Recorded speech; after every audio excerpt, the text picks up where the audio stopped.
The NBA All-Star Game this year will be in Indiana for 2024. And this season is a little more difficult than other years.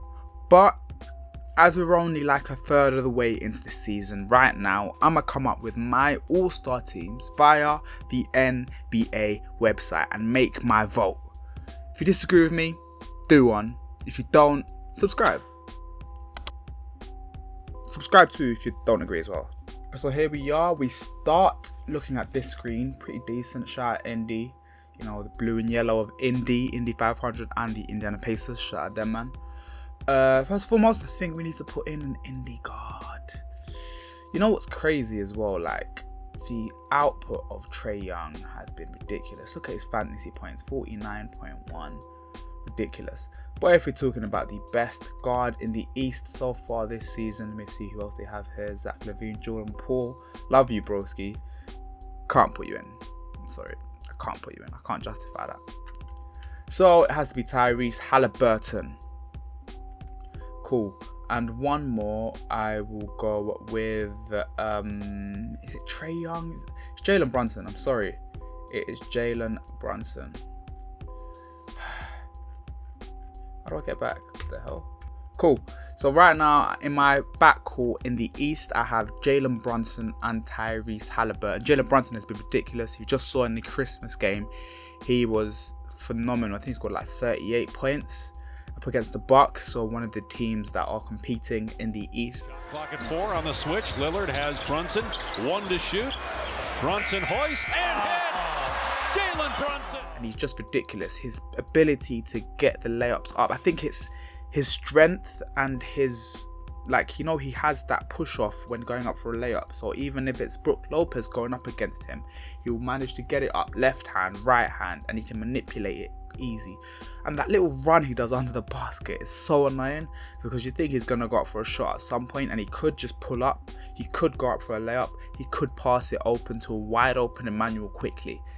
You never know. Really good this season. And Tyrese Halliburton, I've already spoken about him. Ridiculous player this year. One of my top 10 MVP candidates for the season. And yeah, he's been really good. And the Pacers have been really good as well, keeping the pace up. See what I did there? Yeah. But yeah, it's in Indy. You have to have an Indy guard in there. Is what it is. In the front court, remember there's no necessity for a center, as it has been for the past couple of years. So I think it's pretty obvious what it has to be. The top 3 players over here: Joel Embiid, Giannis Antetokounmpo, and Jason Tatum. I just made a video, you saw it, came out on Christmas Day, about Joel Embiid being the MVP right now as it is. Yeah, it is what it is, man. Can't complain. Giannis has had a really good season, underrated season at that. One thing I want to see from Giannis though is him adapting his half-court setting. Because when he plays against bad teams, cool, he doesn't mind bullying down low. But when he plays against good teams, he has this incessant need to be the ball handler in a half-court setting. When he plays with Damian Lillard, he doesn't need to be the ball handler in that half-court setting. Let Dame run plays, you can screen, you can flash, you can do anything you want except hold that ball on the perimeter. A cutting Giannis is better than anybody else in the world.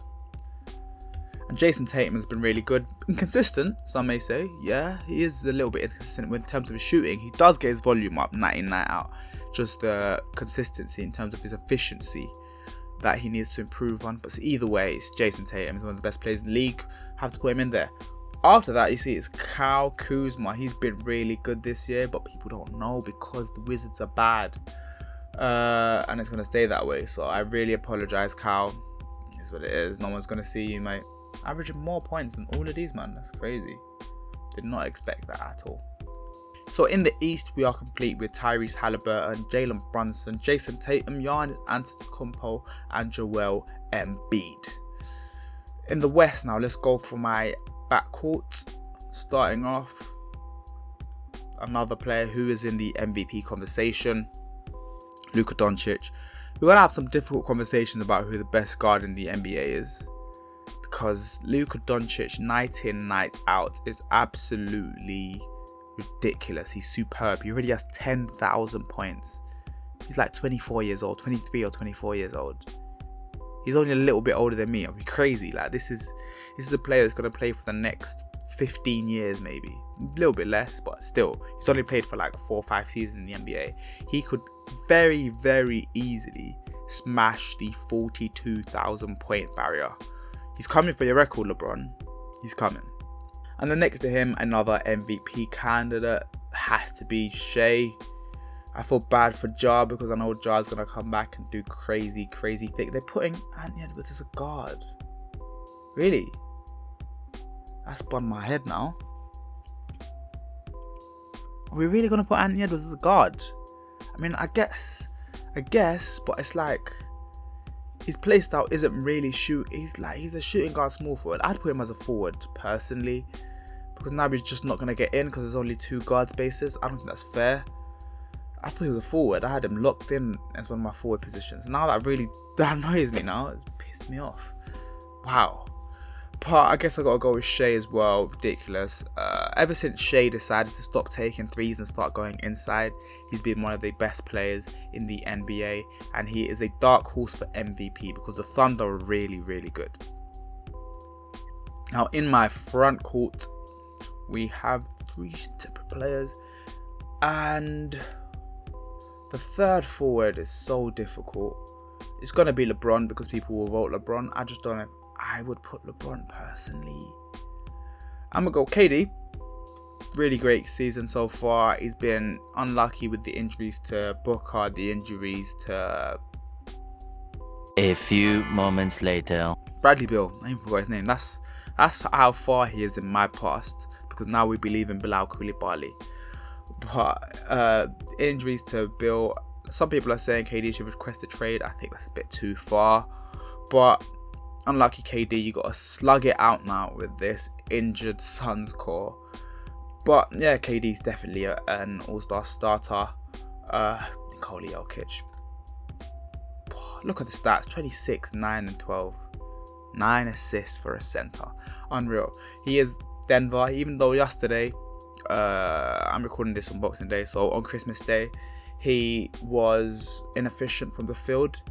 He knocked down a load of free, basically did his best Joel Embiid impression. Though Joel Embiid usually shoots quite efficiently, but he just knocked down loads of free throws and wasn't great from the field. But when he's on the court, they're better than anybody else in the league, the Denver Nuggets. Really good. 2-man game between him and Jamal Murray. Unstoppable. Now the third spot is where it gets a little bit more difficult. Zion's had a decent season. Cat has had a really good season compared to obviously what was expected of him.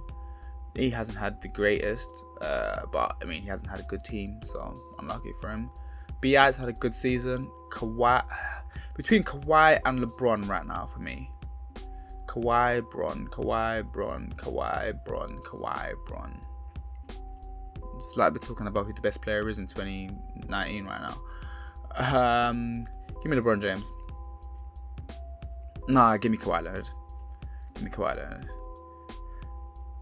Yeah, I think winning more games put that into effect, and Kawhi Leonard has played every single game this season, and he's been the most important piece for the Clippers, getting their defense up. Obviously, the Clippers should have an all-time defense. The players they have on there, Norm Powell isn't even a sludge on defense. You have Paul George, one of the best two-way players of all time. Kawhi Leonard, one of the best two-way players of all time. Zubac, one of the best shot blockers in all of basketball. Terrence Mann can play defense. It's got a load of good defenders on their team, and obviously Bones Highland. But they have a load of good defenders on their team. Obviously James Harden. But other than those, they have a load of good defenders on their team. And their defense hasn't been good before this season. And Kawhi Leonard has been a big part of stepping that up. Playing a lot of games has meant that the Clippers' defense has been a lot better. When you actually play Kawhi, the Clippers are alright. See? Who'd have thought it? So that is my all-star starters. I'm not going to do a bench right now. I'll do that later on when I pick my official all-star ballot. But this is just in terms of the NBA website, because voting is out right now and I still haven't voted. So I thought, you know what, let me get my vote on. But anyways, I think mine's pretty good. Tyrese Halliburton, Jalen Brunson, Jason Tatum, Giannis Antetokounmpo, Joel Embiid, Shai Gilgeous-Alexander, Luka Doncic, Kevin Durant, Nikola Jokic, and Kawhi freaking Leonard. I think this is pretty good. There's no real bias in there. I could have put Kyle Kuzma in. I want you to remember that. I could have put Jordan Poole in. I want you to remember that. But either way, I think this is good enough for me.